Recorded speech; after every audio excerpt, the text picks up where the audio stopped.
Hello and welcome to easy camp. Today we will study surface tension chapter. हमारा states of matter का सब topic है। ये class 11 से आज हम ये सरफेस टेंशन को देखते हैं। तो देखो, सबसे पहले तो हम डेफिनेशन देख लेते हैं। सरफेस टेंशन की डेफिनेशन क्या होती है? Surface tension is defined as the force. ये क्या हुआ? सरफेस टेंशन एक क्या है? टाइप ऑफ फोर्स ही है। As the force acting per unit length पर जो फोर्स एक्ट कर रहा है, परपेंडिकुलर। डायरेक्शन क्या है इस फोर्स की? Perpendicular to the line drawn on the surface of liquid. जो हम लिक्विड पर एक लाइन ड्रॉ कर रहे हैं उसकी परपेंडिकुलर डायरेक्शन में पर यूनिट लेंथ पर जो फोर्स एक्ट करेगा वो हमारा सरफेस टेंशन कहलाता है। It is denoted by Greek letter gamma. Gamma से ये डिनोट किया जाता है। और इसकी डायमेंशन जो होती है kgs माइनस -2 होगी इसकी। और जो SI यूनिट होती है वो होती है न्यूटन पर मीटर स्क्वायर पर मीटर, या फिर हम कह सकते हैं न्यूटन मीटर इनवर्स। तो ये तो इसकी डेफिनेशन हो गई। आपको अगर लिखना है इसके लिए मैं आपको इस तरीके से रख देती हूँ ताकि आपको क्लियरली दिखाई दे। आप इससे डेफिनेशन नोट डाउन कर सकते हैं। और अब मैं आपको इसको एक्सप्लेन करती हूँ, इसके रीज़न बताती हूँ कि क्या होता है, सरफेस टेंशन क्यों होता है और इसकी वजह से हम डेली लाइफ में क्या क्या एक्सपीरियंस करते हैं।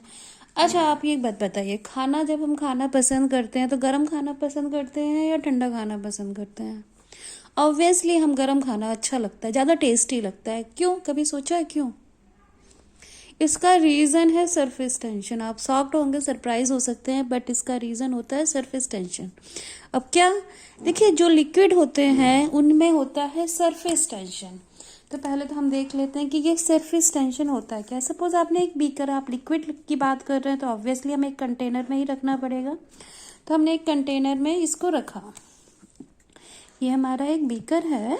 इस बीकर में हमने क्या किया? कुछ लिक्विड को रखा हुआ है यहाँ पे। ठीक, कोई हमारा लिक्विड है। तो अब आपको सोचना है, देखो ये हमारा लिक्विड है, सरफेस वाला लिक्विड है, मॉलिक्यूल्स हैं। लिक्विड मीन्स क्या होगा? ये मॉलिक्यूल्स हैं। ठीक, अब आप एक मॉलिक्यूल देखिए जो अंदर है। सपोज ये सेंटर वाला मॉलिक्यूल है, हमने इसको देखा। इसको चारों तरफ से क्या हो रहा है? एक अट्रैक्शन फोर्स फील हो रहा है चारों तरफ से, क्योंकि ये सभी तरफ से सराउंडेड है। तो इसमें चारों तरफ से एक अट्रैक्शन फोर्स इसको मिल रहा है। लेकिन अब जो सरफेस पे मॉलिक्यूल है, ये वाला मॉलिक्यूल है, अब इसके केस पे सोचिए, इसको ऊपर क्या है? इसके कुछ भी नहीं, एयर है यहाँ पर। इसको जो अट्रैक्शन मिल रहा है वो कहाँ कहाँ से मिल रहा है? सिर्फ नीचे। अट्रैक्शन फोर्स जो उसमें काम कर रहा है नीचे की तरफ कर रहा है। तब आप इस मॉलिक्यूल में और इस मॉलिक्यूल के बीच का डिफरेंस समझ सकते हो। ये वाला मॉलिक्यूल क्या है? इसको चारों तरफ से अट्रैक्शन फोर्स है, क्योंकि हमें मालूम है जब बल्क में होते हैं कोई भी मॉलिक्यूल होगा, कोई भी एटम होगा, उनमें आपस में अट्रैक्शन फोर्स होता है। तो देखो, ये जो बीच वाला है जो हमारे सेंटर पर है, यहाँ जहाँ सरफेस एरिया पे नहीं है, उसको चारों तरफ से इक्वल अमाउंट में फोर्स, उसको एक्सर्शन हो रहा है, उसको फील हो रहा है। लेकिन जबकि जो सरफेस वाला है उसको क्या होगा? उसको नीचे की डायरेक्शन में तो अट्रैक्शन फोर्स है, बट ऊपर की डायरेक्शन में अट्रैक्शन फोर्स नहीं है। तो इसमें थोड़ा सा डिफरेंस तो आया क्या? आपको समझ में आया? और इसी वजह से हो जाता है उस जो हमारी सरफेस में प्रेजेंट जो मॉलिक्यूल होते हैं उसमें एक डिफरेंट नेचर डेवलप हो जाता है, और यही फिनोमिना कहलाता है हमारा सरफेस टेंशन।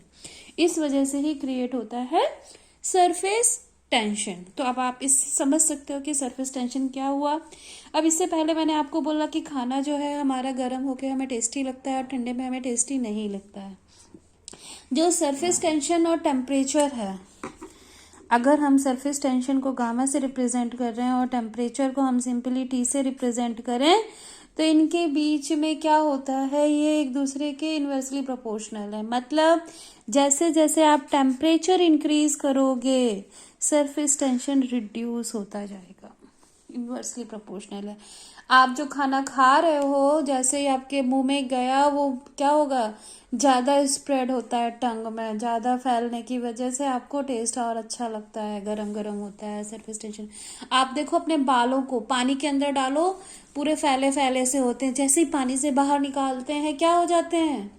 साथ में जैसे ब्रश को भी देखो, अगर आप पेंटिंग ब्रश को भी ऑब्जर्व किया हो, पानी के अंदर रहती है, फैली फैली होते हैं उसके पूरे हेयर, और जैसे ही हेयर को बाहर निकालते हो आप पूरा वो एक साथ बाइंड हो जाते हैं। तो ये सभी क्या है, हमारे एग्जाम्पल है, सरफेस टेंशन के एग्जाम्पल है। डेली लाइफ में हम इन चीज़ों को फील करते हैं। कैपिलरीज भी आप लोगों ने फिजिक्स में तो आपने एक टॉपिक ही पढ़ा होगा इसमें, अदरवाइज आपने डेली लाइफ में भी देखा होगा। जो हमें मालूम है, प्लॉइंग करते हैं, खेतों में जुताई की जाती है, उसका रीज़न भी क्या होता है, कैपिलरी ब्रेक करना। क्योंकि वहाँ पे भी क्या होता है, सरफेस टेंशन की वजह से वाटर जो है वो नीचे वाली सॉइल का जो वाटर है वो ऊपर की डायरेक्शन में आता रहता है, जिसकी वजह से वो पूरी ज़मीन क्या हो जाएगी, ज़्यादा ड्राई हो जाएगी। इसलिए क्या की जाती है, प्लॉइंग की जाती है, ताकि कैपिलरीज को ब्रेक किया जा सके। तो कैपिलरी सिस्टम में भी हमारा सरफेस टेंशन इंपॉर्टेंट होता है।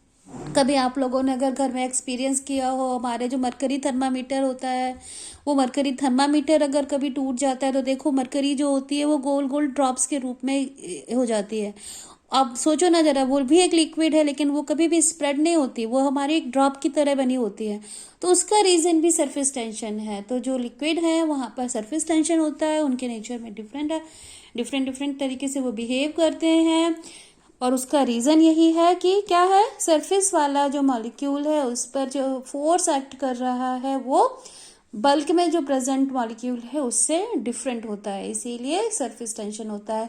इवेपोरेशन भी अगर आपको याद हो एक सरफेस फिनोमिना है, और देखो ना इसमें भी अट्रैक्शन फोर्स कम है, सरफेस वाला मॉलिक्यूल कम अट्रैक्शन फोर्स फील कर रहा है, इसीलिए वो इजीली इवेपोरेट हो जाता है। तो ये हमारा सरफेस टेंशन का टॉपिक हो गया है। अगर आपको ये वीडियो अच्छी लगी है लाइक शेयर कमेंट करें और सब्सक्राइब करना ना भूलें। Thank you.